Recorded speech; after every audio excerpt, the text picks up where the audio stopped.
sambung perbincangan kita dalam surah Al-Hasyr. Kita nak baca dulu ayat yang seterusnya, ayat yang ke-22 insya-Allah. Surat berapa orang duk cari muka surat tadi pula. Muka surat 548.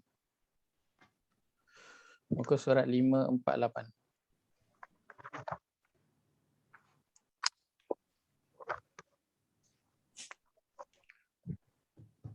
Ayat yang ke-22. Muka surat 548. Baik, kita dah baca. Allah berfirman, A'udzu billahi minasyaitonir rajim. A'udzu billahi minasyaitonir rajim.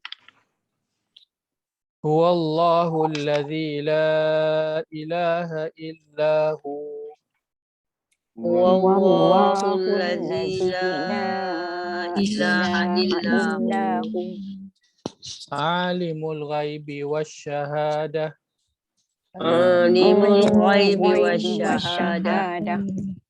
Huwar rahmanur rahim. Huwar rahmanur rahim. Baik, terjemahan Ajaya boleh ke? Takut kat sana tak berapa dengar ke? Ajaya kena mute. Assalamualaikum. Salam. Halo, Ustaz boleh dengar Ustaz? Baik, dengar clear. Okey. Dialah Allah, tidak ada Tuhan selain Dia, mengetahui yang ghaib dan yang nyata. Dialah yang Maha Pengasih, Maha Penyayang. Baik. Kita berada pada penghujung surah surah Al-Hasyr, dan 3 ayat ni adalah memang 3 ayat yang biasalah, yang kita biasa dengar. Kita dah familiar saya kira dengan 3 ayat ni. Baik. Dialah Allah, Tuhan yang, terjemah letakkan apa? Dialah Allah yang tidak ada Tuhan melainkan Dia. Baik.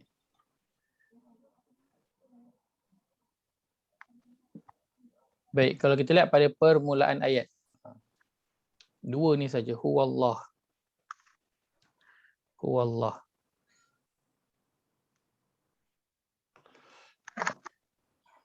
Entah kan? Tu. Huwallah. Baik, terjemahan kita dialah Allah. Kalau dalam bahasa Arab, ini dah jadi ayat yang lengkap dah ni. Dia ada dia punya subjek dan ada dia punya predikat. Subjeknya huwa, predikatnya Allah. Jadi lengkap ayat. Dalam bahasa Arab kita sebut mubtada dan juga khabar. Maka dialah Allah. Baik. Bila kita dengar pada ayat yang ke-22 ni, Allah sebut huwallah.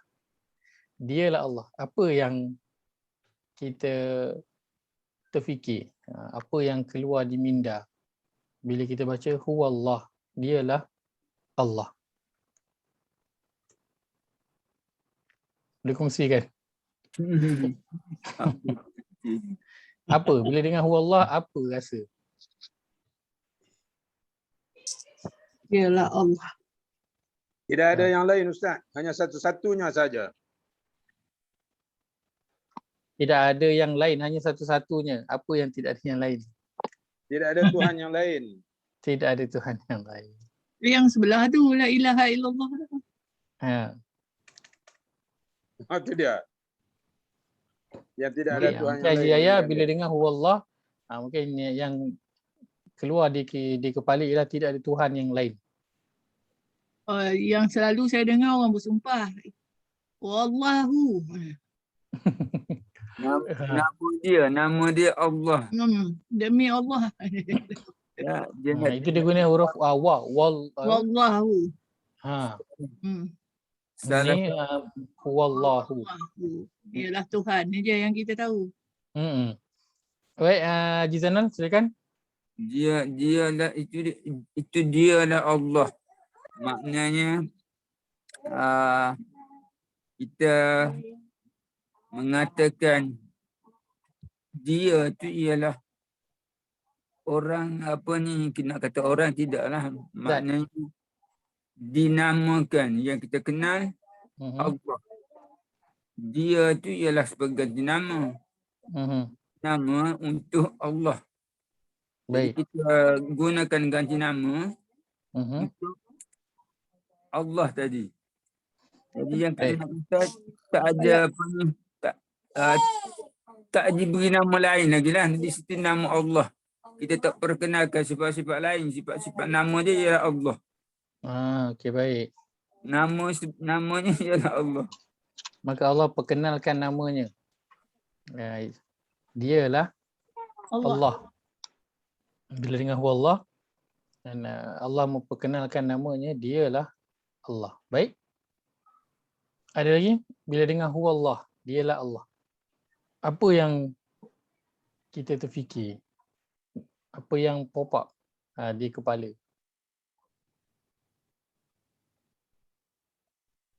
Kenapa dia perkenalkan diri dia? Kenapa diperkenalkan diri dia? Itu soalan yang yang terkeluar yang kita terfikir bila dengar huwa Allah. Ya. Baik. Allah perkenalkan namanya, soalan timbul. Kenapa? Kenapa Allah perkenalkan diri dia? Itu bagus tu. Dia bawa kepada soalan lain. Rasa-rasanya kenapa? Sebab kita selalu lupakan dia. Baik. Betul? Saya setuju. Dia suruh kita ingat dia. Lupa. Nak menunjukkan dia yang satu je. Nak menunjukkan dia yang satu. Okey, baik. Tak dalam kurungan. Esa. Okey. Baik, ada lagi? Huwallah. Dialah Allah. Baik. Kalau Dialah kita yang Maha Agung, Ustaz. Ha? Dialah yang Maha Agung. Dialah Yang Maha Agung. yang Maha Agung. Nanti kan keluar semua-semua dia punya sifat kan. Kalau kita start sebut satu-satu, banyak sifat dia tu. 99. Nama dia pun banyak. Ya, ini mungkin yang apa? Jahalim terfikir kan. Dia keluar bila sebut huwallah, keluar dialah Tuhan yang Maha Agung. Baik. Jazakallah khairah. Baik. Ayat ke-22. Apa yang telah kita lalui dalam surah Al-Hashr ni? Apa yang telah kita lalui dalam surah Al-Hashr? Ini memang kita buka Quran dia. Baik. Baik. Pada permulaan surah Al-Hashr, dan kita lihat kalau kita select dua muka surat sebelum tu, muka surat 545. 545 permulaan surah Al-Hashr. Apa yang penceritaan pada permulaan surah Al-Hashr ni? Pengusiran. Okey. Baik, sebentar. Ceritanya tentang pengusiran Bani Nadir. Okey, pada ayat yang kedua. Kan? Al-Hashr, pengusiran. Kita pasal munafik. Okey, saya tak payah buka ayat lah. Saya buka ni. Okey. Permulaan surah Al-Hashr dia cerita tentang pengusiran. Pengusiran siapa? Pengusiran Bani Nadir. Nadir.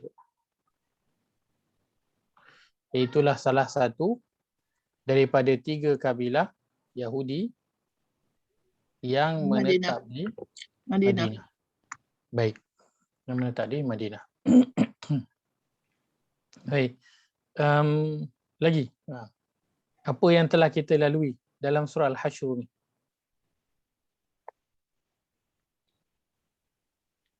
Tadi saya dengar Haji Nurul sebut tentang munafik. Dia tak apa ni? Jangan memilih orang munafik sebagai kawan. Orang Yahudi sebagai kawan. Okey. Dia ada cerita tentang kaum Munafik. munafik. Cerita tentang kaum munafik yang dia Sahabat berkawan. dengan Yahudi. Berkawan pula bukan berkawan biasa, berkawan rapat dengan Yahudi. Yang kisah dia binasa sebab dia ketakutan dia sendiri itu macam mana? Ingat tak lagi? Maksudnya yang dia Kan dia duk bakar dia punya apa semua tu kan. Orang munafik ni. Ingat tak dulu? orang munafik ataupun orang Yahudi Yahudi lah, Yahudi. Itu yang dia yang buatkan mereka dia sendiri keluar tu. Oh, yang rumah dia Ah, dibakar. okay. Dia sendiri Allah buatkan dia rasa ketakutan. Baik. Allah masukkan Perasaan. Perasaan takut. perasaan takut.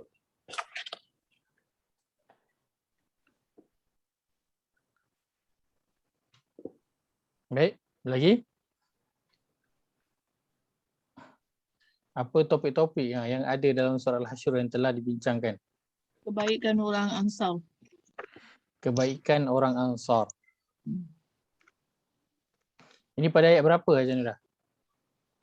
Kebaikan orang Ansar ni 9 ke? Ayat ke 9. 9 rasa. Baik. Ini ayat 9 tentang pengusahaan ni, ayat yang kedua hingga ayat yang ketiga. Ini pun sama, ayat ini pada ayat yang kedua. Ini pada ayat yang ke berapa? Umat Nabi Muhammad yang terbaik kan?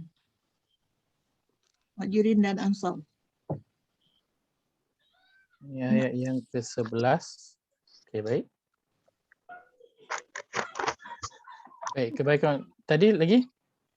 Pasal Harta rampasan. orang fasik. Harta rampasan. Baik, ada tentang fasik. Pada ayat ke berapa fasik? Ayat 39. Bukan. Ayat 18 dan 19. Ayat ke 18, 19. ayat 18 19. Okey. Harta rampasan perang. Baik. Itu pada ayat 7. pada ayat yang ke-7. Okey, baik. Lagi ada?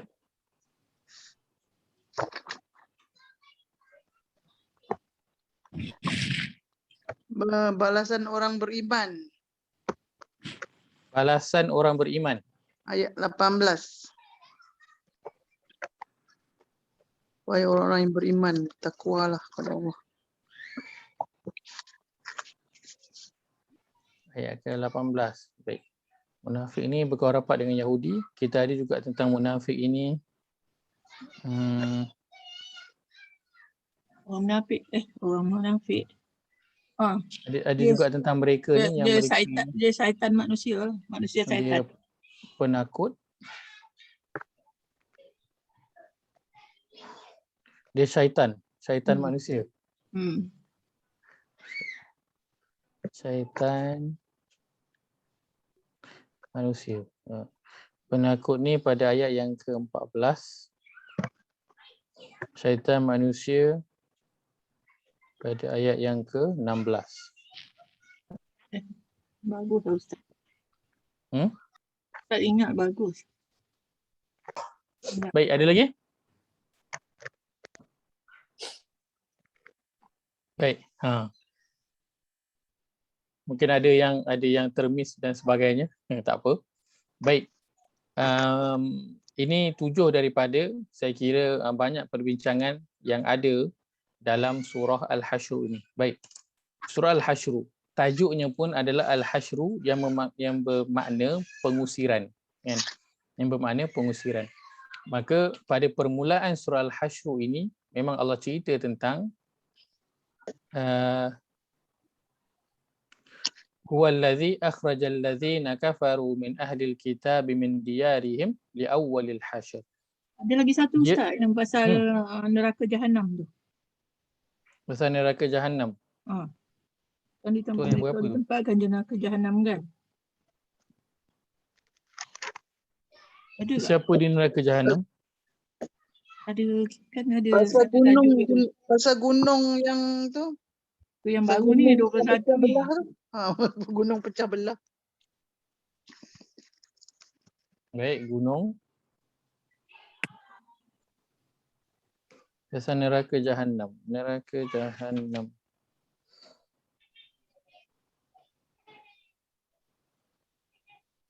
Ayat 17 tu. Oh, tentang mereka Yahudi dan munafik yang dalam neraka. Ni I think masa Ustaz cakap pasal fasik tu Ustaz yang dalam sekali. Neraka Okey. jahanam. Oh, okey, baik. Dia masuk bahagian fasik lah dan tentang neraka kat belah sini. Juga bahagian bila cerita tentang munafik pun ada juga tentang neraka. Kan? Ayat yang ke-17 tu. Kata yang termasuk orang Islam kali masuk kat neraka jahanam tu. Yang Fasik. Ustaz dah define apa tu neraka jahanam. Yang gelap gulita, yang dalam apa semua kan. Ya. Kisah tu kan. Ya, betul. Dan baru saya kira semalam maksudnya. Saya lalu pada satu ayat yang Allah sebut tentang apa? Orang-orang yang zalim. Orang yang zalim kan kita sebut orang yang zalim tu antaranya adalah orang yang dia menzalimi diri dia dengan dosa dan juga maksiat. Kan? Allah sebut tentang zalim. Kemudian di hujungnya Allah sebut tentang orang-orang yang fasik. Orang-orang yang fasik. Saya tak ingat ayat dia berapa. Nanti saya cari. Ada gitu Ustaz sebut pasal yang zalim tu. Pasal Yang zalim. Cuma yang ni ayat ni baru come cross. Ayat yang mengenai orang-orang yang zalim. Allah tengah cerita tentang orang yang zalim tapi hujung tu Allah cakap tentang orang yang fasik. Maka bila baca tafsir Ayat 19 tak? ayat ke-19. yang kata dia tak baca Al-Quran dan bodoh semua tu dan zalimi diri dia sendiri kan. Ya. Tak ada cerita. Betul. Haji Ayah tak ingat ke Haji? Haji ingat, Haji Ayah ingat apa? Betul ayat tu betul. Ini cuma saya lalu pada satu Ayat yang baru. Ada ayat satu baru. ayat. Ayat tu dah lama dah, saya lah yang baru. Kadang kita baca-baca tapi kita tak perasan kan. Dan bila kita baca perlahan dan tengok baru kita perasan. Tapi bila sekali lalu kita pernah baca tapi kita bila sekali lalu kita tak perasan. Nanti saya cek ayat tu. Tentang Allah sebut tentang zalim pada permulaan. Kemudian hujung tu Allah sebut tentang fasik. Bila buka tafsir tafsir menyebutkan Belasan orang zalim ayat 17 Ustaz. Betul. Dan ni Yang fasik tu ayat 19. ya betul. Ini saya terbaca satu ayat lain di surah yang lain. Cuma saya tak ingat. Saya tak ingat surah mana, ayat mana saya tak ingat. Surah Anbiya ke? Surah Anbiya ke pasal yang zalim? Al-Anbiya kan? Surat ayat dia saya tak ingat. Saya duk bayangan ayat dalam muka surat tu ada. Tapi ayat tu tak keluar. Baik. Dah, jumpa. Baik. Ada yang menzalimi diri ni. Lari. Ada yang lebih zalim. Bila dibacakan ayat-ayat Allah dia berpaling. Tu ayat sejadah. Ini surah yang kedua. Waman azlamu mimman zukiru bi ayat. Ada gitu kita refer ke surah sejadah sekali kan. Betul. Ini cuma ayat yang saya baru terbaca. Surah Al-Baqarah ayat 59. Muka surat 9. Muka surat 9.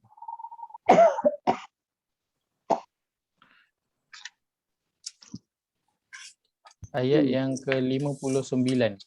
Yang terjemahannya, kemudian orang-orang yang zalim itu mengubah perkataan ataupun perintah kami yang dikatakan kepada mereka dengan melakukan sebaliknya. Maka kami turunkan ke atas orang-orang yang zalim itu bala bencana dari langit dengan sebab mereka sentiasa berlaku fasik. Awalnya Allah ulang, fabaddala allazina zalamu, orang yang zalim, ghairal ladzi qila lahum fa anzalna 'alal ladzina zalamu. Dua kali diulang. Mana cerita dia tentang siapa? Tentang orang-orang yang zalim. Zalim. Dan dalam ayat ni apa yang dia buat? Allah suruh dia tak buat, dia pergi buat benda lain. Ini maksud dia zalim pada diri dia dengan melakukan dosa dan juga kesalahan, maksiat. Baik, tapi penghujung ayat ni Allah sebut rijzam minas sama bima kanu yafsukun. Dia tukar kepada hujung tu jadi fasik. Jadi maknanya orang fasik tu orang zalim sama. Maknanya Orang selalu buat zalim. Orang yang buat zalim tu jadi orang zalim fasik kan lah. selalu dosa-dosa kecil kan. Dia tambah sikit, rupa-rupanya nanti dia akan bawa kepada fasik. Dan fasik, dia ada fasik yang wa ammal ladzina, Haji Nurul sebut dalam surah As-Sajdah tadi kan, wa ammal ladzina fasaqu fama'wahumun nar. Ada orang fasik tempat kembali mereka adalah neraka. Tapi dia bermula dengan apa? Dia mula dengan dosa-dosa yang kecil. Sikit. Ni dia bawa kepada satu, akhirnya bawa kepada dosa yang besar, dan daripada zalim dia dah berubah darjat dia kan. Dia dah naik pangkat jadi orang yang fasik pula kan. Mungkin bila dah jadi fasik tu dah maksudnya apa? Dah bertumpuk dah banyak dosa-dosa kecil, dah ditumpuk dengan dosa yang besar pula terbeban atas diri dia. Maka lagi susahlah orang kalau yang telah dihempap dengan bebanan yang banyak, nak bangun tu lagilah susah kan.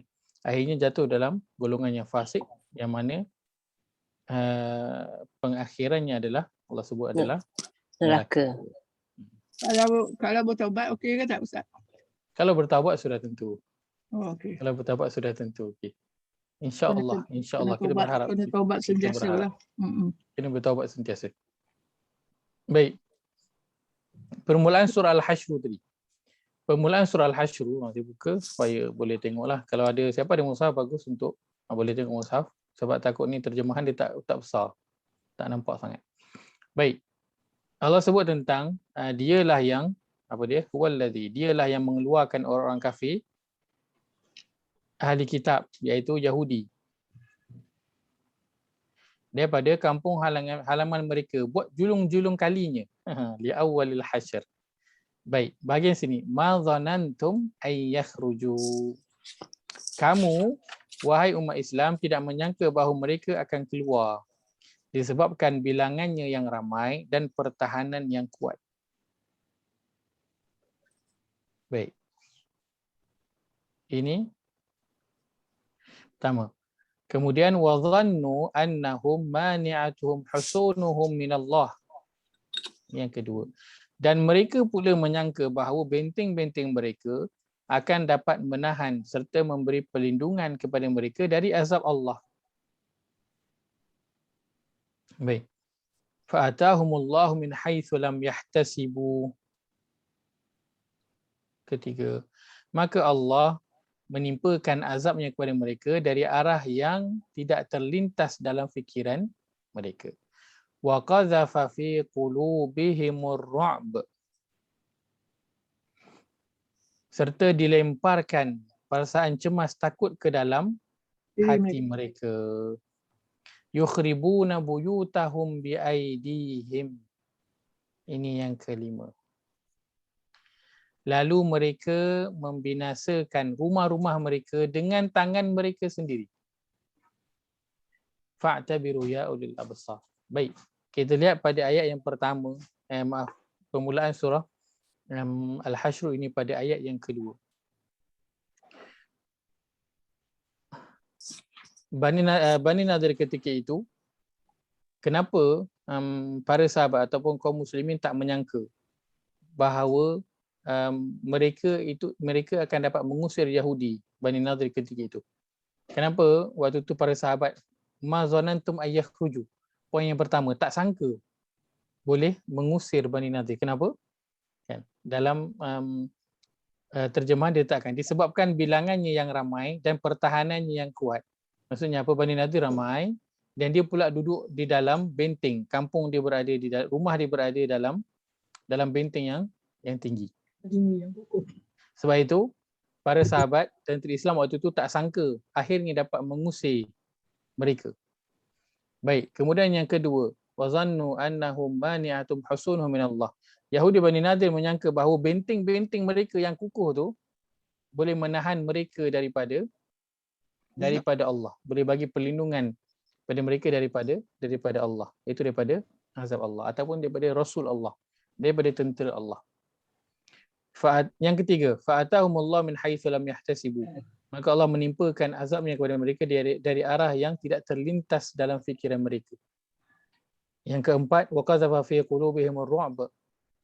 Serta dilemparkannya perasaan cemas takut ke dalam hati mereka. Yang kelima, yukhribuna buyutahum bi aidihim. Mereka membinasakan rumah-rumah mereka dengan tangan mereka sendiri. 5 perkara ni kan, tak payah 5 lah. Kalau kita ambil satu sahaja daripada 5 ni, kita ambil yang bawah sekali, yang nombor 5. Yukhribuna buyutahum bi aidihim. Mereka membinasakan rumah-rumah mereka dengan tangan mereka sendiri. Baik, soalan. Siapa yang mampu nak buat seseorang itu memusnahkan rumah dia sendiri? Allah aja. Allah kehendak. Ada tak Kehendak Allah. manusia yang mampu nak buat manusia lain rosakkan rumah dia sendiri? Tak payah rumah lah, handphone. Ada tak manusia yang mampu kan, selain dari kita tak cerita tentang tak dia sihat lah. bagi duit, taklah kan, maksudnya kita jumpa orang kan, kita cakap kat dia, rosakkan telefon kau. Ada tak manusia yang mampu buat macam tu? Dan orang tu dengar dia rosakkan telefon dia sendiri. Sebab apa? Sebab dia suruh. Ada tak? Tak ada. Tak ada. Siapa yang mampu? Allah. Dalam bahasa Arab, huwallah. Huwallah. Oh.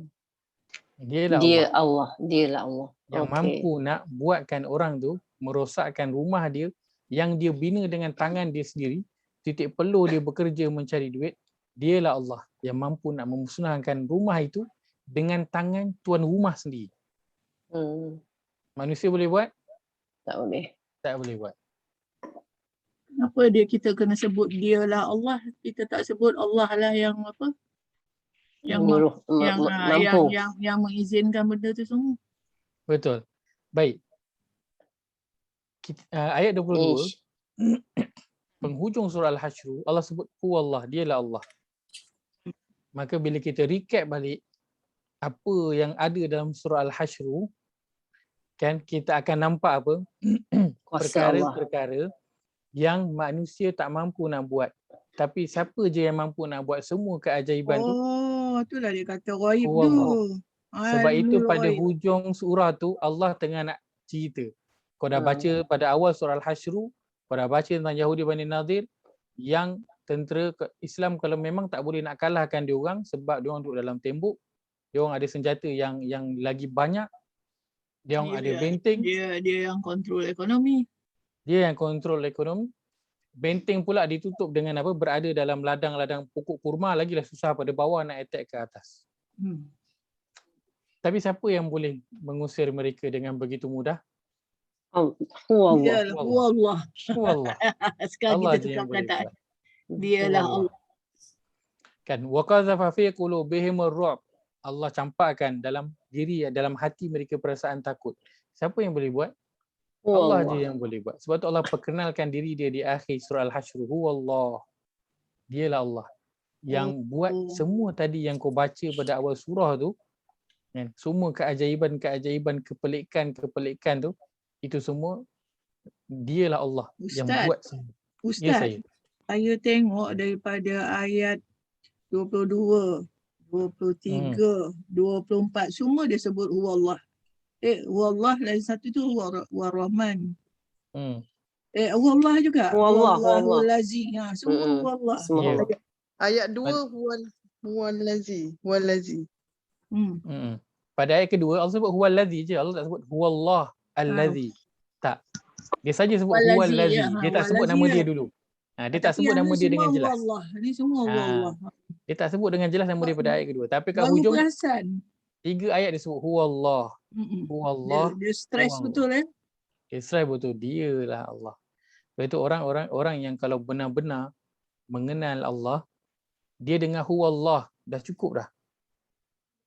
Dah cukup dah untuk membuatkan dia, kalau orang yang dia tengah bersedih, dia dengar huwallah sudah cukup nak apa? Menjadikan dia kuat untuk bersabar. Orang yang tengah ada masalah, dia dengar huwallah cukup untuk membuatkan dia rasa ada harapan dalam masalah ataupun ujian musibah yang sedang menimpa dia. Cukup dengan huwallah, cukup dah. Kalaulah dia benar-benar.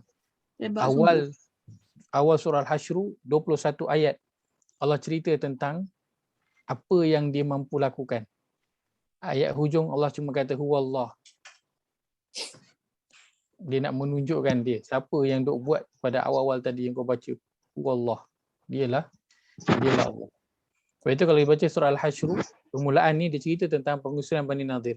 Dan dia bukan diusir dengan kerana kalah senjata dan sebagainya, tak, kerana Allah campakkan perasaan takut dalam diri mereka hingga mereka memusnahkan rumah mereka sendiri. Baik, dalam surah Al-Hasyr pada muka surat yang seterusnya, ada cerita tentang harta rampasan perang.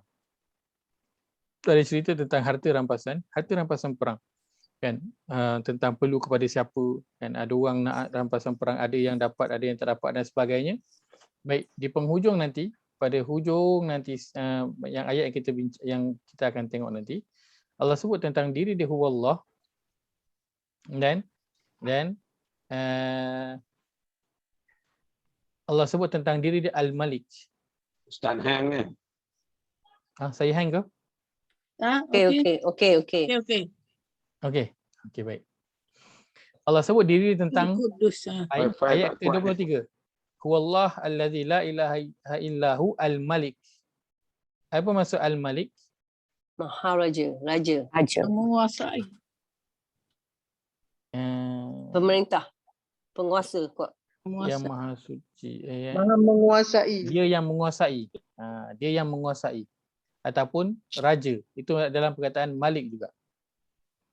Cerita tentang harta rampasan perang. Masa Al-Fatihah dulu Ustaz uraikan Malik ni. Betul. Lain kan, banyak makna dia kan. Betul, dia ada Malik, dia minimum kita ambil dua, Malik dan juga Malik. Ada dua. Malik dan juga Malik. Malik dia sebenarnya terjemahannya lebih kepada raja. Malik, raja. Kalau Malik yang menguasai, yang memiliki. Memiliki, Malik, ada memiliki tu. Dia raja. Sebab itu kalau dalam khutbah Jumaat kita dengar kan, Jalalata Malikinal Muazzam. Disebut Malikina. Kan na tu kami lah. Maliki tu raja kami. Malikina Al Muazzam, yang agung. Baik. Kemudian cerita tentang harta rampasan perang. Allah kata dia Al-Malik, raja. Kan? Dia tak perlu pun kepada semua harta rampasan perang. Yang dalam tu apa? Ma afa Allahu ala rasul min ahli al-qura falillah walir rasul. Ayat yang ke-7.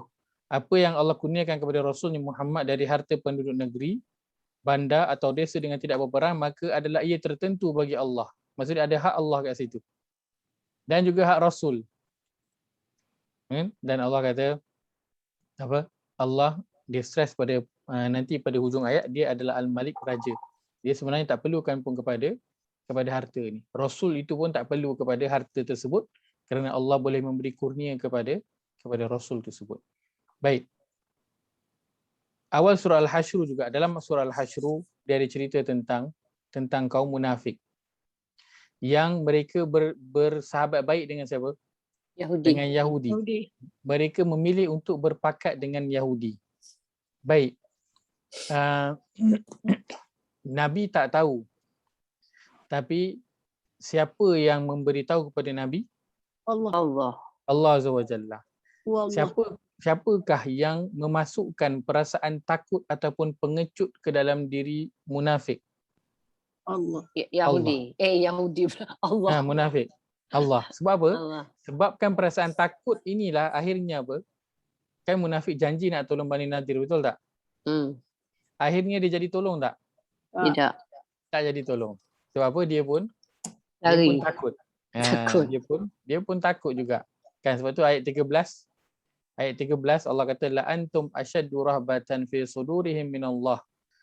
Kerana sesungguhnya kamu dalam hati mereka, iaitu munafik dan juga Yahudi, sangat ditakuti lebih dari Allah.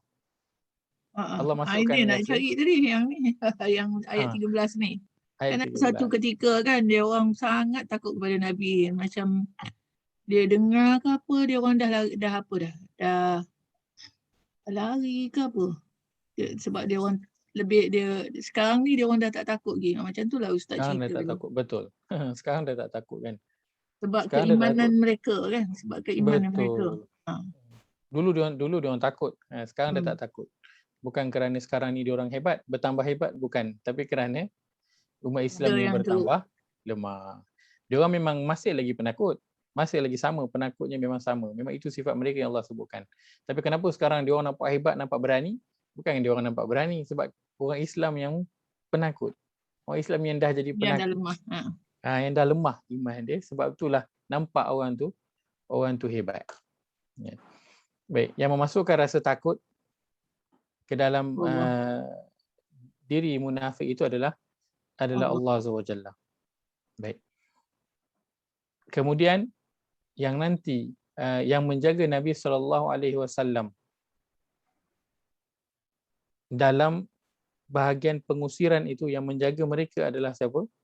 Yang menjaga Nabi adalah Allah. Yang menjaga bagi Nabi SAW. Baik. Kemudian itu sampai pada ayat yang kedua, Allah kenalkan diri dia, huwallah, dialah Allah yang buat segala macam perkara yang kamu telah baca pada awal-awal surah tu. Yang buat semua itu, yang berkemampuan, hanya yang berkemampuan untuk buat, itulah dia Allah. Baik, itu yang pertama. Yang kedua, ayat 22, kita lihat ayat yang ke-21. Ayat ke-21. Baik, penghujung ayat ke-21 Allah sebut wa tilkal amsalu nadribuha linnas la'allahum yatafakkarun. Kita lihat, mudah-mudahan mereka berfikir. Kalau kita sambung la'allahum yatafakkaruna huwallah, kita akan dapat satu makna yang lain. Maksudnya apa? Mudah-mudahan mereka berfikir bahawa dialah Allah. Lain bunyi. Lain tak dapat tak maklumat baru? Kefahaman yang baru? Berbeza kan? Maknanya tak boleh sambung lah. Tak boleh sambung lah ya? Tak boleh. Betul lah, dia berfikir pasal Allah. Boleh. Dia berfikir pasal Allah ke macam dia berfikir yang diri dia Allah? Bukan. Tak. Kuah kekuasaan tu daripada Allah. Supaya ataupun mudah-mudahan mereka berfikir bahawa supaya mereka berfikir. Supaya mereka berfikir bahawa dialah Allah. Dialah Allah. Maksudnya apa? Apa perumpamaan yang Allah bagi, apa kejadian yang Allah tunjukkan dalam kehidupan, Allah nak suruh berfikir. La'alam yatafakkarun, nak fikir tentang apa? Akhir sekali proses berfikir itu dia akan bawa kepada satu perkara, iaitu huwallah. Membawa kepada mengenal Allah. Itu tujuan Allah suruh berfikir. Yatafakkarun, Allah suruh ta'kilun, itu semua tujuan nak bawa kepada satu perkara, iaitu agar manusia kenal Tuhan dia, iaitu Allah. Baik. Ayat ke-21. Allah cerita tentang, Allah bagi perumpamaan tentang Al-Quran yang kalau diturunkan ke atas gunung, maka gunung akan jadi tunduk dan akan jadi pecah belah. Baik. Kalaulah cuba kita bayangkan. Kalaulah kita melihat kejadian itu. Bila Quran tu diletakkan atas gunung, pecah gunung. Bila Quran letak atas gunung, pecah gunung. Kita takjub tak? Takjub sebab melihat apa? Gunung terpecah. Gunung terpecah disebabkan Al-Quran. Baik. Maka kalau kamu rasa kagum, kalau kamu rasa takjub melihat Al-Quran yang di dalamnya terkandung perkataan-perkataan yang kalau diletakkan di atas gunung akan hancur, pecah belah gunung itu, maka bayangkan tuan empunya perkataan tersebut. Siapakah dia? Allah. Wallah. Kalau hanya perkataan itu dah boleh membuatkan gunung hancur, cuba bayangkan kalau bagaimana zat yang menuturkan kata-kata itu. Lagi hebat ke ataupun biasa je? Hebat. Sudah tentu lagi hebat. Hebat. Kalaulah perkataan dia sahaja pun dah boleh menghancurkan gunung, maka bayangkan kekuasaan yang dia ada, yang dia boleh lakukan terhadap dunia, bumi ini. Mampu tak dia nak menghancurkan bumi ini sekelip mata? Mampu. Mampu. Kalau hanya dengan perkataan dia pun gunung boleh pecah, apatah lagi kalau dia ambil tangan dia, dia hentak ke bumi ini. Berapa banyaklah bahagian bumi ini yang akan hancur. Maka Allah perkenalkan diri dia dengan Huwallah pada ayat yang ke-22.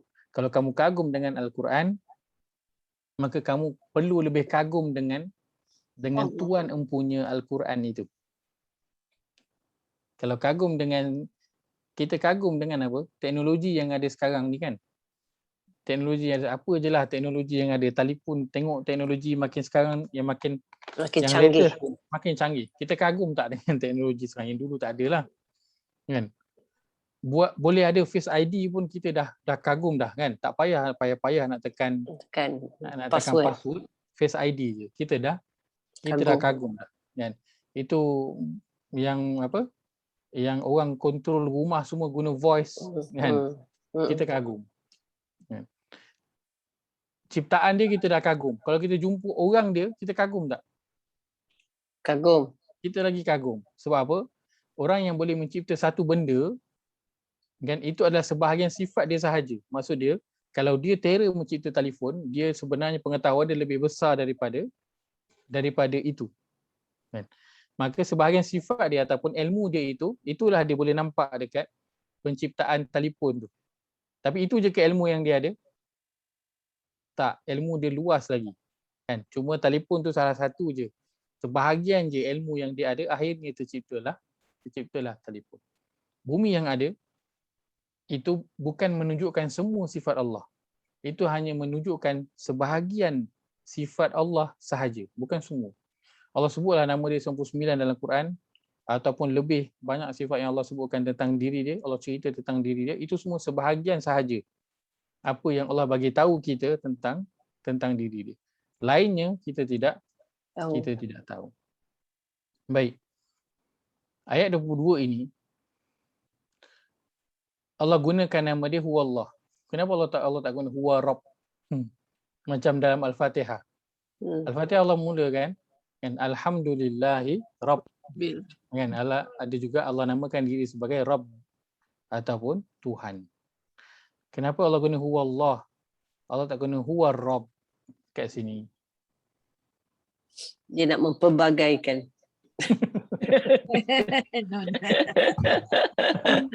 Aduh, apa lagi? Mesti ada signifikannya.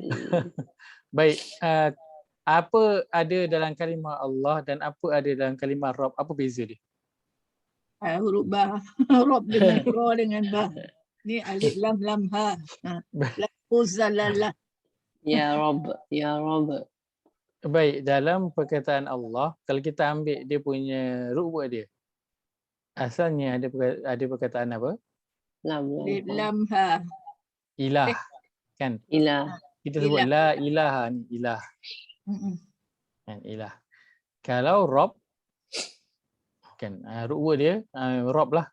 Robaba ru'bah dia. Robaba. Baik, apa beza? Ba. Kan? Apa beza dua Allah dan juga Rabb? Dalam bila Allah sebut nama dia tentang Allah, khusus. Dia khusus. Allah khusus. Allah sebut nama dia yang khusus. Nama khas dia. Memang nama dia. Nama dia khusus. Tak ada Tuhan lain yang nama dia Allah. Tak ada. Allah satu-satunya Tuhan yang nama dia Allah. Baik. Dia tu Nam- sebab dia nam- ada alif lam tu. Alif lam tu kan khusus. Betul. Ah, Kemudian bila Allah sebut nama dia Allah, maka dia ada kaitan dengan ibadah. Dia ada kaitan dengan ibadah. Kalau Rabb ataupun Rabbaba, pertama dia umum. Dan dia ada kaitan dengan apa? Dia ada kaitan dengan penjagaan.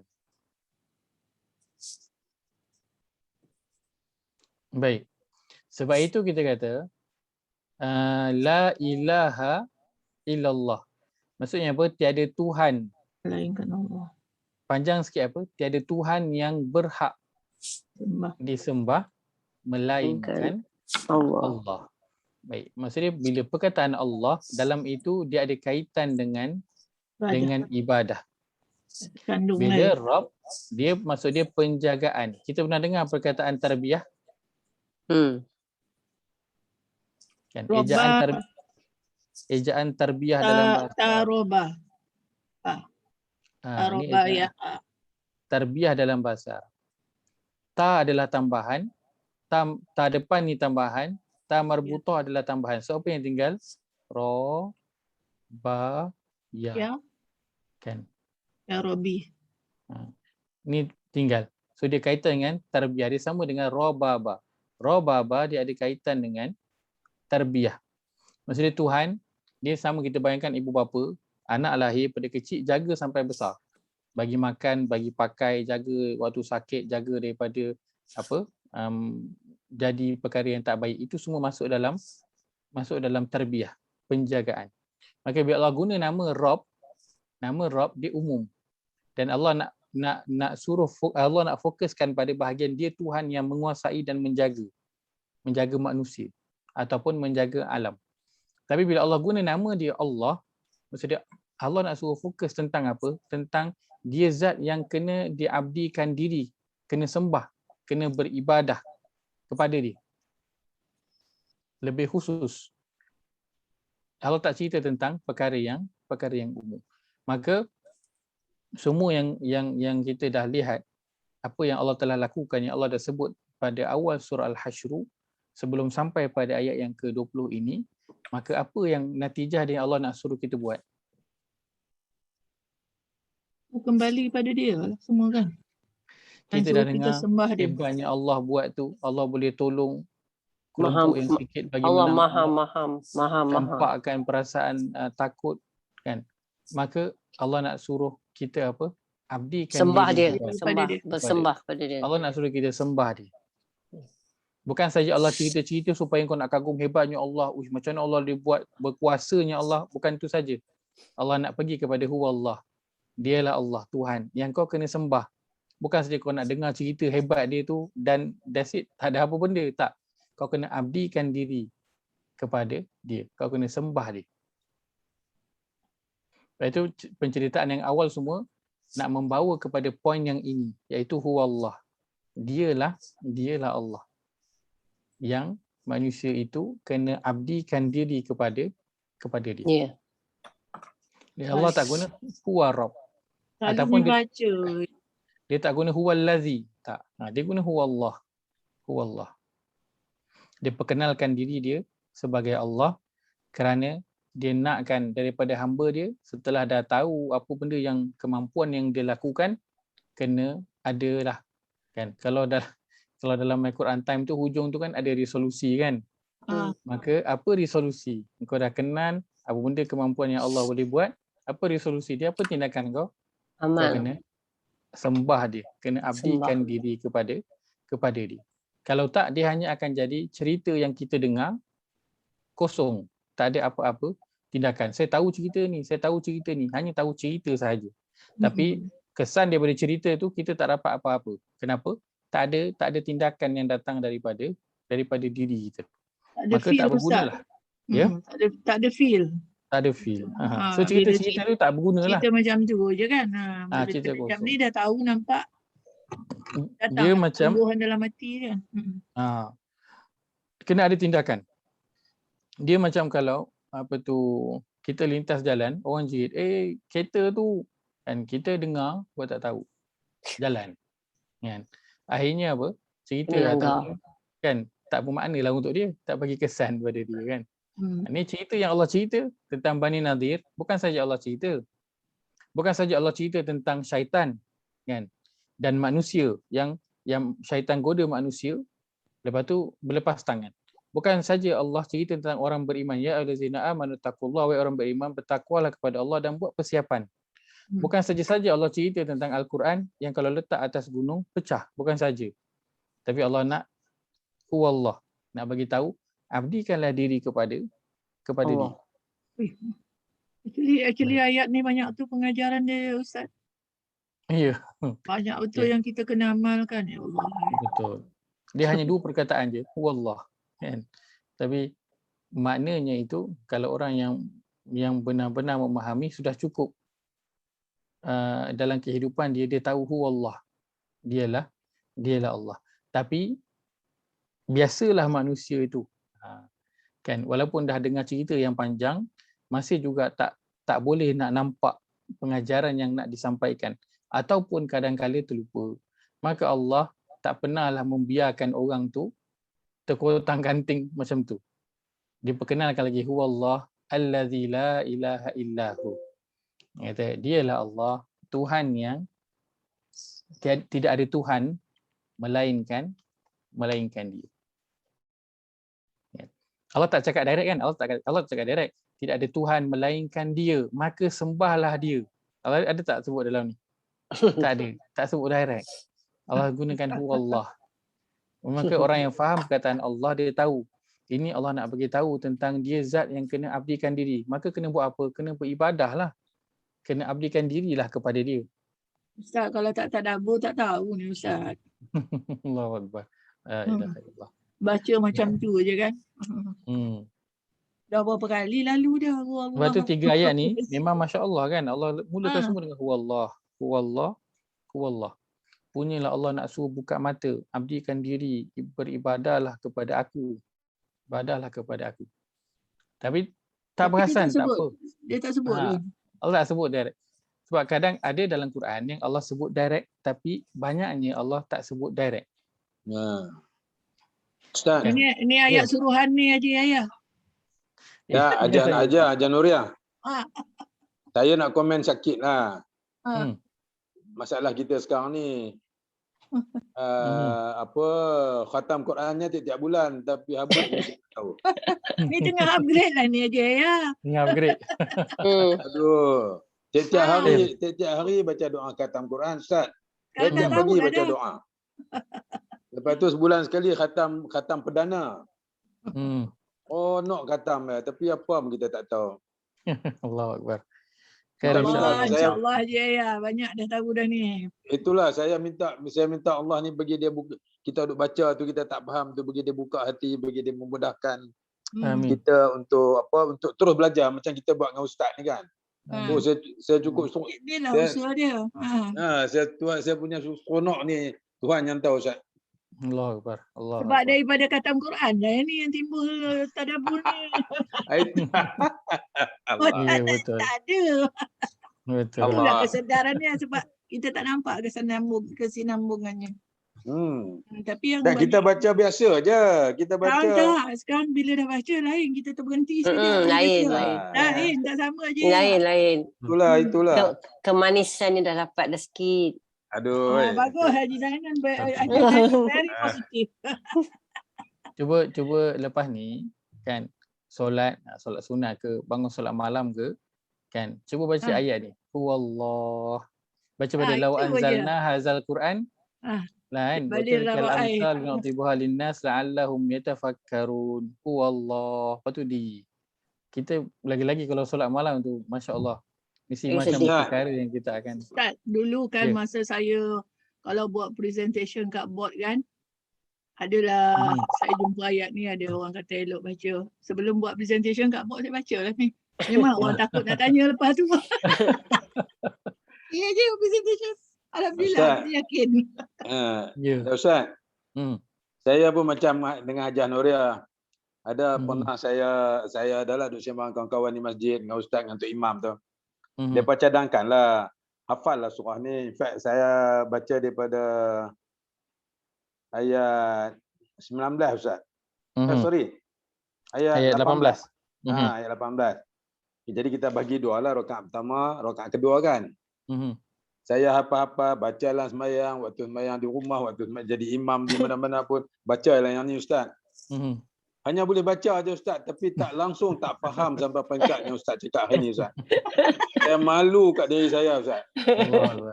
Allah. Alhamdulillah je dah hafal, alhamdulillah dah hafal. Baik tu. Tapi kita ingat lagi kan perancangan kita untuk bertakwa apa semua tu, apa plan tindakan kita semua dah ustaz dah ajar dah kan. Ya. Yang Yalah, pasal sekarang ni lah kan. Ni cerita yang sebelum ni lah, ya Allah. Yalah. Saya malu Tuhan yang tahu kadang-kadang siapa lah aku ni. Benda simple macam ni depan mata baca tiap-tiap hari. Siap baca doa khatam Quran pula konon. Alah, At least kita baca. Dulu tak baca lagi lah. Sikit-sikit Allah. Alhamdulillah. Itulah Ustaz. Mungkin berkat doa Ustaz duk mengajak kami ni Ustaz. Tak ada apa. Allah buka pintu hati Ustaz, betul. Semua. Haji Ayah, ini semua berkat doa khatam you tu. Jadi kita tambah lagi dengan Quran. Betul. Allah Rabbi. Daripada kosong kita baca. Lepas baca kita tadabbur. Lepas tadabbur belajar bahasa Arab. Lepas ni ayat suruhan pula. Lepas tu tak tahu apalah. Kita nampak berkat dia tu. Itulah. Alhamdulillah. Wallah. Maka ayat yang tadi wallah, tadi dua sudut pandang yang kita ambil. Pertama, kita ambil daripada perbincangan daripada awal surah Al-Hasyr tentang apa pengesahan dalam surah Al-Hasyr.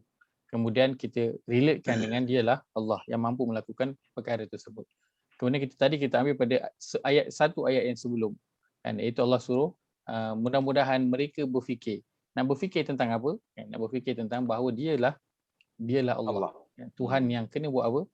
Kena abdikan. Disembah. Tapi kan kalau dulu kan kita tengok surah ni tak ada apa-apa pun, surah ni tak adalah macam important macam As-Sajadah, macam Al-Insan, macam Al-Mulk kan. So bila dah keluar macam ni, ya Allah, ini lagi hebat surah ni.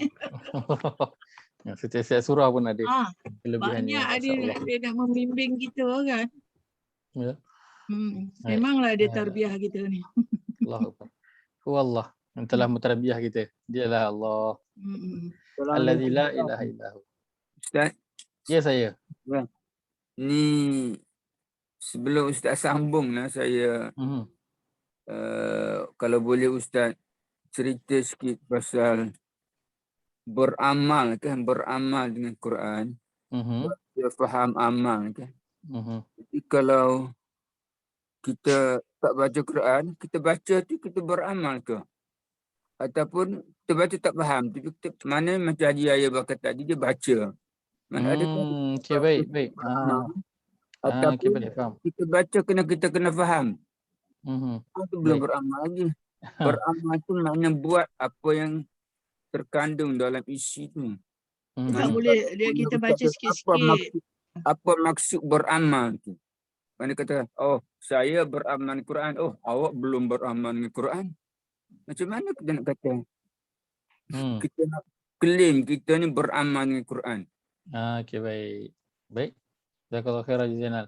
Beramal dengan Quran, dia kefahaman yang biasa. Bila kita sebutkan beramal tu buat sesuatu lah dari sudut tindakan. Maka bila kita sebut tentang beramal dengan Al-Quran, dia adalah tindakan yang kita buat setelah kita membaca Al-Quran. Baik, seorang sahabat, maaf saya tak ingat, kalau tak salah saya Ibnu Mas'ud radhiyallahu anhu, dia kata ataupun Al-Hasan Al-Basri, baik, dia kata kami membaca Al-Quran dan beramal dengannya.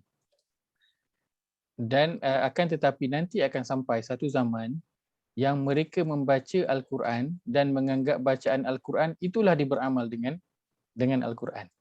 Dan dia anggap bila dah baca Quran dia dah beramal, sedangkan bukan. beramal dengan Al-Quran, baca adalah bacalah. Itu bukan beramal dengan Al-Quran, baca adalah baca. Beramal adalah dengan tindakan apa yang kita buat setelah kita membaca sesuatu ayat. Kan bila kita baca ayat ni, contohnya kita baca huwallah, dialah Allah. Apa tindakan kita selepas itu? Tindakan kita adalah kita lebih berhati-hati dalam setiap tingkah laku kita, perkataan kita. Kenapa? Kita kenal bahawa dialah Allah yang sentiasa memperhatikan tingkah laku kita. Kita baca huwallah, apa tindakan kita? Kita tidak lagi rasa putus harap dalam ujian, dalam musibah, dalam masalah dalam kehidupan kita. Masalah keluarga, masalah pasangan ke, masalah anak-anak, masalah kawan. Kita tak putus harap. Sebab apa? Kita kenal dialah Allah. Maka itu tindakan-tindakan yang kita zahirkan. Itu disebut sebagai beramal. Dan kalau kita hanya baru baca, kita bacalah. Kita sebut membaca Quran. Kita bukan dengan beramal Quran. Akan tapi begitulah yang salafus salih sebutkan bahawa satu zaman nanti ada umat yang dia membaca Quran dan menganggap membaca Quran itulah dia beramal dengan Al-Quran. Ala kulli hal, alhamdulillah. Allah telah beri kepada kita banyak nikmat. Kan Allah dah buka kita, Allah dah buka mata kita banyak dah. Kan daripada dulu mungkin kita hanya fokus kepada baca, sekarang kita dah fokus kepada nak faham dan kita nak menuju kepada amal. Alhamdulillah, ni nikmat besar yang Allah tak bagi pada semua orang. Dahlah baca Quran pun Allah tak bagi nikmat pada semua. Kan?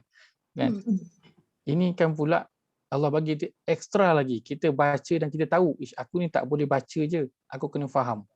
Ekstra lah tu daripada yang biasa. Ni nikmat besar sangat yang Allah berikan kepada kita. Kadang orang baca Quran, dia rasa macam, okeylah hari ni aku dah baca. Nasib aku baca Quran hari ni. Kalau aku tak baca, kan? Okeylah tu aku baca setengah muka. Kan? Orang lain langsung tak baca. Dia rasa dia dah berjasa dengan Quran tu dengan dia membaca Quran. Padahal sebenarnya Allah yang mendorong dia baca Quran. Kalau Allah tak dorong dia untuk baca, dia tak akan baca. Allah akan sibukkan dia dengan pelbagai perkara yang lain selain daripada baca Quran. Baik. Macam kita sampai pada satu ayat tu lah, katalah macam kita baca waskurisma rabbika apa tu? Asila kan, rabbukum wa asila kan. Jadi kita tahulah maksud dia suruh kita sebut nama Allah kan pagi dan petang. So apa kita buat tu sebut je lah nama Allah. Betul. Amal lah. Baru masuk kategori macam dulu yang dulu kita dah amalkan dulu macam la ilaha illallah, apa innalillahi wa inna ilaihi raji'un tu. Bila kita dah baca Quran, kita dah faham, nampak ayat tu kat situ. Oh ni lah yang kita kena sebut ayat ni bila berlaku musibah. Yang tu. Macam sebut bismillah pun semua ada kan dalam tu kan. Betul ada. Maknanya kita dah mengamalkanlah separuh tu. Bukanlah separuh lah, sikit yang kita tahu lah. Cuma kita tak ambil kira, tak dikirakan, tak di count kan. Kita ikut macam tu je kan. Betul. Baik. Alhamdulillah. Jazakumullah khair atas al-mudakhalah. Input. Masya-Allah. Yang mudah-mudah tu boleh lah Pak Haji Yahya yang macam-macam ni kita tak nampak lagi kan. Susah sikit. Khair insya-Allah. Khair insya-Allah. Haji Nuria, saya ingat ke hak mudah tu pun. Kalau ustaz, kalau kita dapat ustaz tak macam ustaz Faiz ni, dia cerita je kita pun tak tahu juga. Tak ada. Ustaz ni sebab dia bagi masa kat kita ni. Satu ayat dia bagi masa 1 jam setengah. Dia kupas. Sampai mungkin kalau kita ingat balik kan. Ayat 21 sampai 4 jam kot. Yalah. Bukan dia mana kata dia kupas dia punya nak bagi kita faham kan. Tu pun tak apa faham juga lagi sampai hari ni baru nampak betul itu dia rupanya yang selama ni nak cerita pi balik nak cerita wallah tu. Allah akbar. Allah. Baik, balik pada Allah. Kenapa pasal kejap fasik lah, kejap munafik lah, kejap genusi lah, kejap takwa lah, kejap neraka jahanam, tiba-tiba pergi ke gunung wajiban. Ujung-ujungnya huwallah. Ujungnya huwallah 3 kali. Barulah nampak. Bawa balik kepada dia. Kan? Tapi saya satulah Ustaz. Saya salute Ustaz dah. Semua Tahu siapa? Pasal kesabaran Ustaz dan Ustaz punya istiqamah nak ajar kami ni. Saya tak jumpa lagi orang yang sanggup layan karenah kami kan.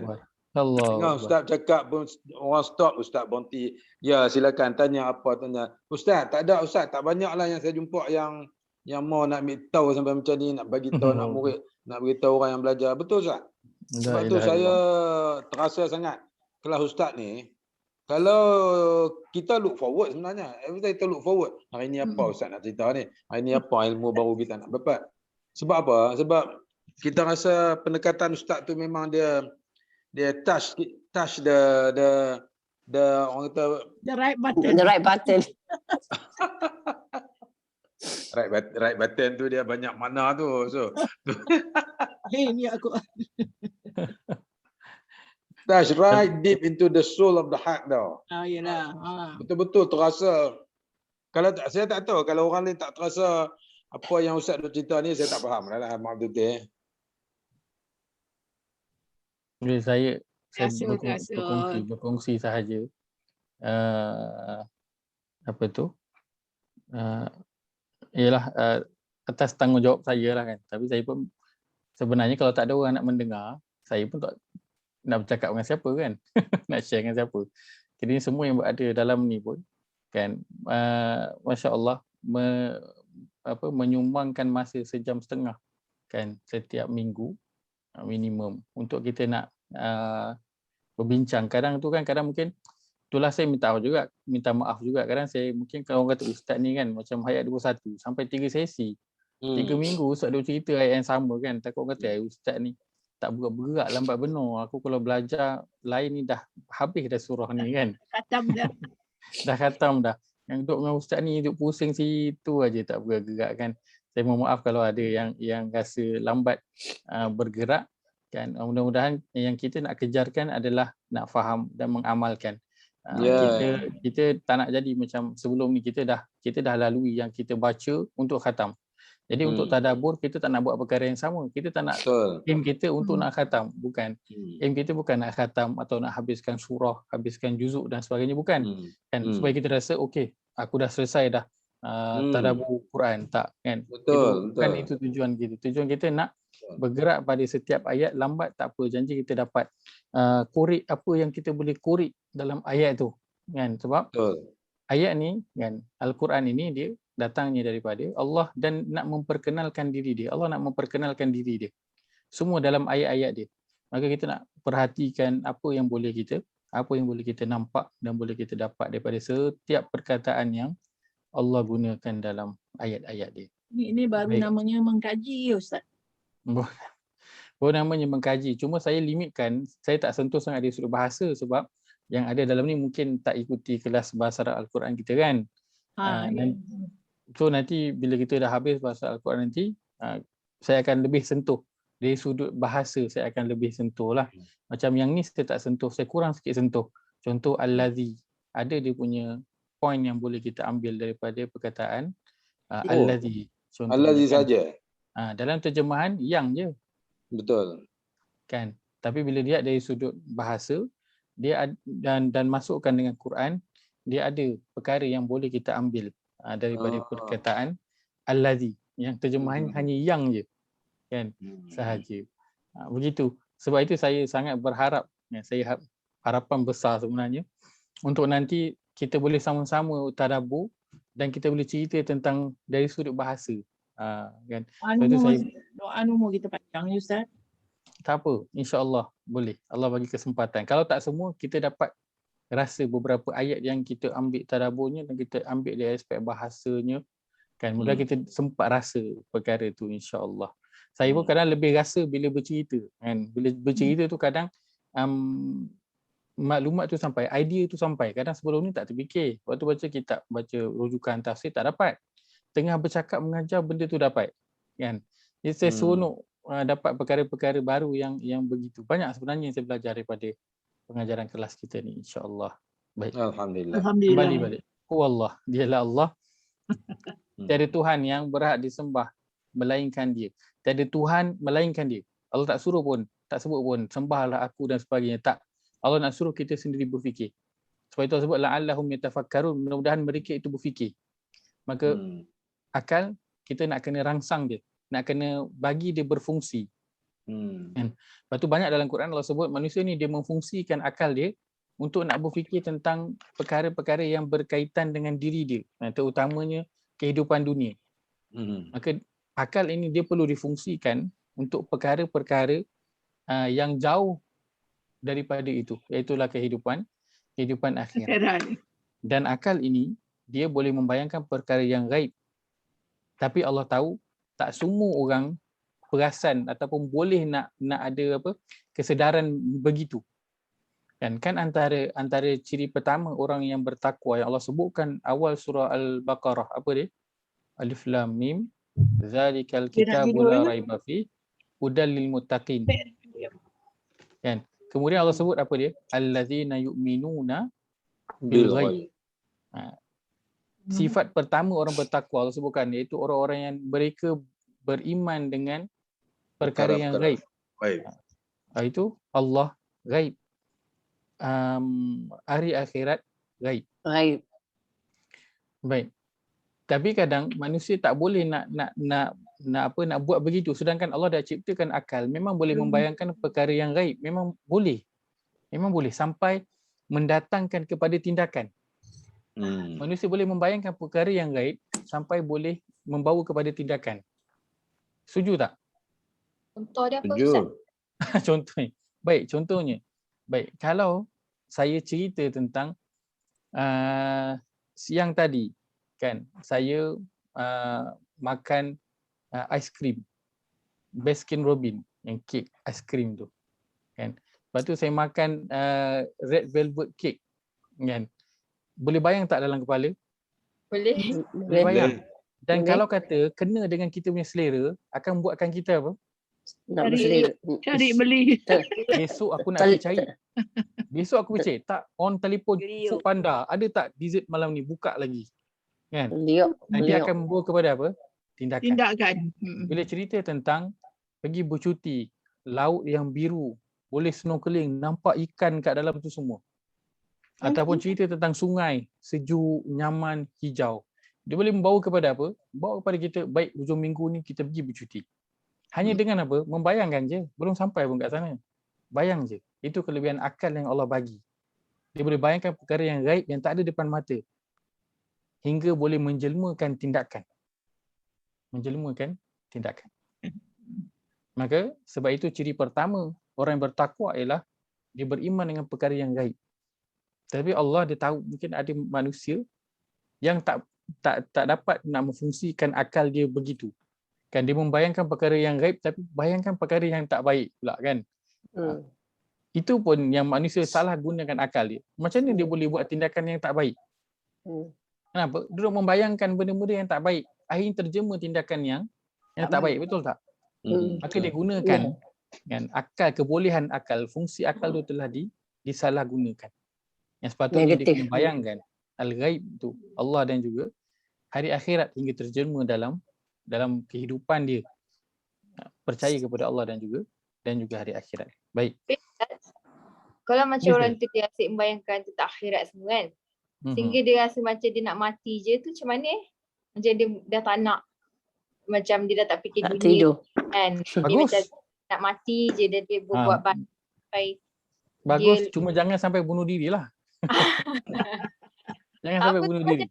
Tapi dia tak ada semangat Ustaz, tak bekerja, nak mati je. Macam dia rasa sedih, dia sangat sedih. Dan dia rasa macam dia dah nak mati, dia asyik beribadat. Tu kira bagus ke macam mana? Sebab saya ada baca juga dalam kitab, a few kitab yang tahap yang macam orang ni terlalu taksub. Benda tu which is bagus lah sampai dia mati. Dia menjerit, dia takut pada Allah sampai dia mati. Tapi kalau orang dengar macam gila kan. Dan akhirnya bila orang tu mati, dia punya mayat dia tu tiba-tiba hilang, dia ambil malaikat, diangkat kan. Tu macam mana? Bagus. Takut kepada Allah ataupun takut kepada mati yang hingga betul-betul punya takut kan. Dan macam kisah yang puan sebutkan tu, Bukan kerana takut saja. Saya pun pernah sebutkan mengenai apa? Mengenai kisah kita sebut ulama-ulama yang terdahulu. Bukan ulama lah. Orang-orang terdahulu. Saya pernah sebut tak tentang Qatilul Quran? Anak Fudail bin Iyad. Saya pernah cerita. Saya yakin saya pernah cerita. Anak Fudail bin Iyad. Nama dia Ali. Kan Fudail bin Iyad kita kenal kan? Tak kenal Ustaz. Fudail bin Iyad seorang ulama. Ulama dululah, seorang ulama. Yang asalnya dia pun ada kisah dia tersendirilah, cuma bukan itu fokus kita. Fudail bin Iyad kita punya fokus anak dia. Fudail bin Iyad dia adalah seorang pembesar, mufti. Kan? Kita cerita sekarang mufti lah. Dia ada anak nama dia Ali bin Fudail bin Iyad. Ali. Baik, Fudail bin Iyad sebabkan dia mufti. Yang bila nak solat, soalnya dia kena tolak jadi imam lah. Dan dia bila jadi imam, dia akan tengok dulu kat belakang. Ada tak anak dia, Ali? Kalau dalam saf belakang dia ada anak dia, Ali, maka dalam solat tu nanti dia tak akan baca ayat yang berkaitan dengan neraka, ayat yang berkaitan dengan azab. Dia tak akan baca. Kenapa? Kerana dia tahu anak dia tu tak boleh tahan dengan ayat-ayat yang macam tu. Dia satu hari, dia luruskan saf dan dia sangka anak dia tu tak ada. Lalu dalam ayat tu, dalam solat dia baca tentang azab neraka. Maka tiba-tiba dengar bunyi orang menangis di belakang. Menangis berteriak yang sungguh-sungguh punya berteriak menangis sampai terjatuh. Habis solat, orang bangunkan Ali ini, ternyata dia telah meninggal. Maka dipanggil Ali ni sebagai Qatilul Quran, orang yang terbunuh kerana Al-Quran. Maksudnya Al-Quran telah membunuh dia. Kenapa? Kerana hati dia tu betul-betul terasa dengan ayat-ayat yang dibacakan, ayat Al-Quran yang dibacakan. Kenapa? Kerana dia boleh membayangkan cerita tentang neraka, dia boleh bayangkan sampai takut, dia tu punya takut, menangis, takut sampai boleh mati. Tapi bukan Ali bin Fudail bin Iyad saja. Kalau kita cerita pasal orang-orang terdahulu, kita bukan sebut tentang ulama tau, kita sebut tentang orang-orang terdahulu. Maksudnya orang biasa. Dia bukan ulama. Orang biasa. Terbunuh kerana Al-Quran ini bukanlah satu cerita yang pelik, yang inilah satu-satu yang dengar, tak. Ada beberapa orang yang begitu juga yang terbunuh kerana Al-Quran. Maka soalnya ialah bukan pada zaman mana kita duduk, bukan pada zaman Nabi ke, pada zaman sahabat dan sebagainya, tak. Soalnya adalah pada hati. Hati yang boleh nak meresap, memahami ayat-ayat Al-Quran itu hingga boleh timbulkan rasa takut dalam dia, ada kesan pada diri dia. Maka kalau takut kepada mati, sampai takut yang benar-benar, tak apa, takut. Sebab Nabi memang suruh ingat kepada takut. Kerana dengan mengingat kepada kematian itu, ingat kepada takut pula, ingat kepada mati. Kerana ingat kepada kematian itu, Nabi kata, hadimul lazzat, akan menghapuskan, menghancurkan kelazatan, kenikmatan hidup di dunia. Lepas tu Nabi suruh. Bukan saja Nabi suruh ingat, Nabi suruh lagi pergi ziarah kubur. Nabi suruh pergi ziarah kubur. Untuk apa? Untuk ingat mati. Kenapa nak kena ingat mati? Supaya hilang semua rasa kelazatan nak menikmati dunia yang secara berlebihan. Maka alhamdulillah, bagus kalau Allah berikan kepada seorang itu rasa takut untuk mati. Cuma jangan dia sampai bunuh diri. Sampai bunuh diri itu tak boleh lah. Itu dah terbawa-bawa kepada perkara yang salah. Baik. Kemudian dalam ayat yang disebut huwa la ilaha allazi la ilaha illahu, kemudian Allah kata alimul ghaibi wasyahadah. Alimul ghaibi wasyahadah. Terjemahannya ialah yang mengetahui, yang mengetahui ni alim. Alim. Yang mengetahui. Al-ghaib, perkara yang ghaib, wasyahadah, perkara yang nyata. Baik, alimu. Ini kalau dalam bahasa Arab, ini maksudnya kategori apa? Ini tak ada tanda lah, tapi saya bagi tahulah. Kategorinya adalah kategori isim ataupun kata nama. Baik, Ajan Nuriah, apa yang kita dapat daripada isim? Apa tadabbur yang kita dapat daripada isim? Sebab itu Ajan Nuriah aja yang dapat jawab. Tak berubah, tak terikat pada masa, tak ada akan tetap selamanya. Baik, isim ataupun kata nama menunjukkan sesuatu yang tetap, satu yang teguh, satu yang tak berubah. Maka Allah kata dialah alim. Allah kata dia adalah alim. Dalam bentuk nama. Allah tak guna ya'lamu tau. Kan banyak kan dalam Quran kita baca ya'lamu, betul tak? Ya'lamu. Ya'lamu ni dalam bentuk kata kerja. Maka kata kerja dia ada berkait dengan masa. Isim dia tak ada berkait dengan masa. Maksudnya kalau orang tu Allah sebut alim, dia yang mengetahui, maksudnya bukan je dulu dia mengetahui, sekarang tak. Ataupun sekarang dia tahu, nanti kemudian tak. Maksudnya bila sebut dalam bentuk kata nama, maksudnya dia dulu, sekarang, akan datang sampai bila-bila. Dia adalah satu zat yang alim, yang maha mengetahui. Kadang orang bila kita sebut ataupun apa, bila ada kaitan dengan masa, contoh ya'lam kan, dia ada kaitan dengan masa kan. Orang tu dia memang mengetahui, dia tahu, tapi ada waktu yang dia tak tahu kan. Contohnya apa, anak dia buat apa kat luar pun dia tak tahu kan. Tapi bila Allah guna nama dia alim, yang mengetahui, maksud dia tahu setiap masa kan, waktu malam ke siang ke, dalam hutan ke, bila masa semua dia akan tahu. Apa yang Allah tahu? Allah tahu al-ghaib, sesuatu yang gaib. Kemudian Allah sebut wasyahadah. Syahadah ni lawan kepada al-ghaib lah. Yang nyata. Bukan syahadah mengucap tu lah. Dia syahadah yang nyata, yang syahid, yang boleh nampak dengan mata. Baik, soalan. Kenapa Allah letak al-ghaibi dulu, lepas tu asyahadah? Kenapa Allah tak sebut asyahadah baru al-ghaib? Kan? Sebab yang nyata ni semua orang boleh nampak. Yang nyata semua orang boleh nampak. Baik, al-ghaib? Ghaib tu tak nampak. Jadi dia kuatkan yang ghaib dulu, maknanya yang ghaib dia lagi apalah. Lagi dia maha mengetahui lah. Memang nak dikatakan apa? Yang ghaib pun dia nampak, apa lagi yang nyata kan, macam tu. Ya, masya-Allah. Masya-Allah. Baik. Allah letak al-ghaibi dulu. Sebelum asyahadah, sebab kan Allah nak tunjukkan kehebatan dia.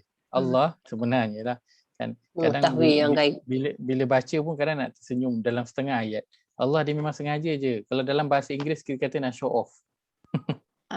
Allah dia memang saja nak show off dengan kita. Kan? Kau belagak sangat kan. Memang dia sengaja nak show off dengan kita. Dia yang mengetahui yang gaib. Kenapa? Sekejap Ustaz, sekejap. Ya. Sekejap. Ustaz, bila kita cakap macam tu, apa dia tak salah ke Ustaz kalau kita kata Allah ni nak show off lah, Allah nak itu. Sebab kawan saya ada dalam bincang-bincang tu Ustaz, kata Allah ni pun satu. Dia tahu kita letih, dia tahu kita tak larat, tapi dia saja buat bagi kerja kita susah. Boleh ke? Saya kata apa cakap macam tu? Dia kata betul. Dia kata betul, Allah memang macam tu. Dia nak show off. Ya, okey. Baik, yang itu baik. Saya masukkan show off. Begini show off-nya. Maksudnya apa? Allah. Baik, kalau kita sifatkan dengan sifat Allah semua. Kan ini pernah timbul juga isu yang dulu arwah Tunku Nurul Aziz kan. Kan dia kata kan kalau kau rasa kau tu something, Allah lagi something. Kan? Betul. Yang tu. Orang marah, kata tak boleh. Tapi semua sifat manusia kan, kalau itu bukannya nak cakap Allah tu kita something, memanglah untuk kita buruk. Untuk kita buruk kan. Sebab apa? Something kita bayangkan orang jahat. Orang yang jahat. Tapi Allah juga kalau kita sebut, kita baca dalam Al-Quran, Allah letakkan sifat dia adalah mutakabbir. Apa maksud mutakabbir? Mutakabbir maha besar, kabir besar, mutakabbir. Mutakabbir kalau bahasa dia kan sama dengan kita lah, takabur. Oh, takabur. Mutakabbir, takabur. Allah tak nama dia mutakabbir. Satu zat yang takbur. Bukan, tapi kalau kita fikir sesuai lah pun dia nak takbur sebab memang punya dia punya semua. Cuma kadang setengah sifat Allah bila masukkan kepada manusia dia jadi buruk. Tapi dia berbeza dengan Allah Azza wa Jalla. Kalau Allah menamakan yang sebegitu, itu tak apa untuk zat Allah. Tapi untuk manusia, nak tunjukkan manusia. Kadang manusia something, tapi sebenarnya Allah lagi something. Kenapa? Nak biar manusia tu sedar. Kan kalau engkau rasa engkau tu hebat sangat, Allah tu lagi hebat daripada engkau. Kan? Maksudnya begitu. Bukan kita nak mengatakan satu sifat yang buruk kepada Allah, tapi tak, kita nak meninggikan sifat Allah kan. Kadang bila kita kata Allah dia sedang nak mengagungkan diri dia, orang macam okey, mengagung memang Allah memang agung. Tapi kalau saya kata Allah tu dia nak show off kat kita, apa kita rasa macam kan? Allah memang sahaja nak belagak, nak tunjuk kat kita yang dia tu tahu yang gaib. Kita akan rasa apa? Lah kan. Aku ni apa yang tahu kan? Balik dinding aku tak tahu kan. Allah dia memang sengaja dia nak tunjuk. Dia hebat. Kenapa? Kerana Allah dia memang nak bagi manusia sedar. Dia nak bagi manusia sedar. Baik. Betul Allah gunakan dia alimul ghaib. Zat yang mengetahui perkara-perkara yang gaib. Allah mulakan dulu sebut perkara yang gaib. Cuba kalau saya sebutkan Haji Yahya, saya tahu siang tadi Haji Yahya buat apa kan. Haji Yahya rasa apa? Mesti tu rasa macam ustaz tahu aku buat apa kan. Mesti rasa macam habislah ustaz tu aku buat ni, aku buat ni kan. Kita rasa apa? Rasa cuak, rasa takut kan. Saya sebut pula siang tadi Haji Yahya buat apa. Terus Haji Yahya kata ustaz ni memang hebat kan. Ustaz ni memang kasyaf, memang hebat. Maka sebab itu Allah dia kenalkan sifat dia dulu, alimul ghaib, zat yang tahu perkara yang gaib. Sebab orang kan memang rasa jumpa Tok Bomo kan, dia tahu aku ni, dia ustaz ni hebat kan. Sebab apa? Dia tahu aku buat apa kat sana, dia tahu. Aku ni kawan siapa, aku buat apa, aku makan apa, semua dia tahu. Kenapa kita kata ustaz tu hebat? Sebab dia tahu perkara yang gaib. Tahu perkara yang gaib tu kan. Tapi ustaz, kalau in reality saya akan cek balik kawan saya siapa yang kawan baik dengan ustaz yang beritahu semua ni. Sebab tak mungkin ustaz boleh tahu apa yang saya buat. Betul. Sedangkan Nabi pun tak tahu apa yang ada sebalik dinding. Macam mana ustaz boleh tahu? Mesti ada kawan saya seorang ni tali baru ustaz ni. Saya akan cari siapa dia. Betul. Tapi betapa ramainya orang yang kan dia kagum dengan manusia kan. Dia ada yang sampai namanya ustaz lah yang tahu perkara-perkara yang gaib ni, tapi dia tak pernah kagum pun dengan Allah. Tak pernah takut pun dengan Allah yang tahu zat yang maha gaib. Dia pandang manusia yang tahu perkara yang gaib tu hebat, tapi dengan Allah dia rasa macam biasalah Allah. Sebab tu Allah nak dia highlight, dia letakkan al-ghaib dulu di depan sebelum asy-syahadah. Allah nak highlightkan al-ghaib tu dulu. Dia zat yang maha mengetahui perkara-perkara yang gaib. Apa? Dia nak menunjukkan keagungan ataupun kehebatan diri dia. Kan diri dia. Kadang orang kan macam sekarang lah nak pilihan raya kan. Selalunya nak pilihan raya. Calon kalau dia pergi berkempen, dia akan cerita antaranya tentang apa? Kalau saya dapat ni, saya akan buat ini. Saya akan buat ini. Saya dulu ni. Saya ada pengalaman ini dan ini. Kenapa dia cerita semua tu? Dia menjual diri dia. Selling point dia. Promote. Selling point dia. Kan? Dia nak up diri dia. Kan? Supaya apa? Supaya orang rasa, dia ni hebat. Layak aku undi dia. Kan? Maka Allah macam tu juga bila dia cerita tentang sifat dia ataupun perkara-perkara yang dia boleh buat. Dia nak up diri dia. Sedangkan Allah perlu tak buat benda tu? Tak payah. Allah tak perlu pun. Allah tak perlu pun semua tu. Allah tak perlu pun kita kata, ya Allah kau ni maha hebat. Allah tak perlu pun. Tapi kenapa Allah nak menunjukkan kehebatan daripada kita? Supaya kita nak mengingatkan kita. Dia nak balik kepada nama Allah tu, Huwallah. Supaya kita mengabdikan diri kepada dia sentiasa. Jangan lupa. Supaya betul-betul beribadah kepada dia. Kita kalau orang manusia yang hebat, kan, kita admire dia. Dia cakap kita akan ikut. Maka Allah, dia nak meng-up diri dia di mata kita supaya kita ni betul-betul dengar cakap dia. Dia nak kita ni admire dia, mengagungkan dia betul-betul sampai apa yang dia cakap kita ikut. Apa yang dia cakap kita ikut. Yang mana kebaikan dia nanti akan balik kepada siapa? Kita. Kepada kita juga, bukan kepada Allah. Itu beza dengan manusia. Manusia nak suruh kita ikut dia, nanti kebaikan tu balik kepada siapa? Kepada dia, bukan kepada kita. Betul. Tapi Allah, dia nak up diri dia kepada kita supaya kita betul admire dia, ikut dia. Maka nanti kebaikan tu akan balik kepada kita, bukan kepada dia. Wallahu ta'ala alam. Baik, yang ajar dah 10.39. Jadi kita berhenti sekarang itu. InsyaAllah kita akan sambung pada sesi yang akan datang. InsyaAllah. Baik, itu Itu saja Wan sebab nak tanya kasihan. kenapa dia banyak sekali stres dia Allah tu. Baik, saya saja nak kongsikan satu soalan yang saya sendiri belum dapat jawab. Kenapa Allah himpunkan banyak sifat dia dalam surah Al-Hashf? Kenapa bukan dalam surah Sampai lain? 3, sampai 3 tu. Allah Semua sebut dia nama dalam dia Allah dan banyak sangat sifat Allah Lepas sebut. tu Ar-Rahman Ar-Rahim. Ya. Banyak sifat Allah. Itu soalan yang saya belum lagi dapat jawapan dia. Saya Lepas sendiri tu, tanya-tanya. Kenapa Allah Al-Malikil himpunkan dekat Qudus, sini? Mesti ada sesuatu. Kenapa Allah Mu'min, himpunkan? lepas tu Saya mohon doa semua untuk doakan Muhaimin. agar saya ataupun salah seorang daripada kita boleh dapatkan jawapan. Kerana saya sendiri tertanya-tanya. Saya Berapa sendiri tu tertanya. agaknya? Ada berapa Kenapa? sifat letak situ tu? Daripada ayat 1 pun dah ada dah. Tak yang 3 ni, 3 terakhir Yang ni. 3 ayat akhir ni Allah himpunkan Banyak betul. kat situ. Tapi Sedangkan Ustaz, kalau nak ikutkan surah, baik Allah letak dalam surah yang panjang-panjang. Lebih sesuai. Ini surah pendek je. Surah Kenapa munafik yang cerita munafik yang banyak Kenapa kan kat sini. himpunkan dekat situ. Baik, silakan Jia ya. dah maksud saya Ustaz, itu yang dimulakan di permulaan ayat. Ayat pertama tu penghujung ayat wa huwal azizul hakim. Ya. Jadi Kan? Mana kata dia dah tunjuk dah tu. Dia dah tunjuk dan dia Maha Perkasa, Maha Bijaksana. Lepas tu huwal lazi, dia yang. Dia dah tunjuk dah sikit, dia dah bagi bayangan tu. Siapa dia kan? Okey. Baik. Bagus. Input itu saya nak kumpulkan semua.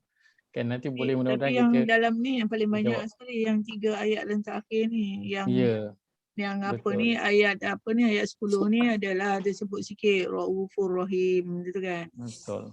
Nak cerita tentang sifat Allah yang Allah himpunkan banyak. Kalau hujung-hujung ayat tu biasa Ghafurur Rahim, Sami'un kan? Basir, itu biasa. Ini ayat tu memang ayat tu sebut ayat sifat dia. sahaja.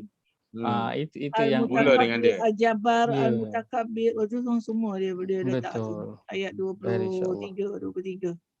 Lepas tu Khaliqul apa tu? Bari. Memang semualah. Ini semua. Mudah-mudahan Allah berikan kepada kita jawapan. Allah menjawab soalan kita. Kan kenapa dihimpunkan Buat untuk seminggu depan. Cantik. Kalau dia boleh kongsikan. Sangat menarik. Saya sangat berterima kasih kalau ada yang boleh berkongsi nanti, insya-Allah. Baik, aku qauli hadza wa astaghfirullahal azim li wa lakum. Allahumma ja'al hadza jama'ana jam'an marhuma wa tafarruqana min ba'dihi tafarruqan ma'suma. Allahumma inna na'udzubika min ilmin la yanfa' wa min qalbin la yakhsha' min nafsin la tashba' min da'watin la yustajabu laha. ربنا اغفر لنا ولإخواننا الذين سبقونا بالإيمان ولا تجعل في قلوبنا غلا للذين آمنوا ربنا إنك رؤوف رحيم. ربنا آتنا في الدنيا حسنة وفي الآخرة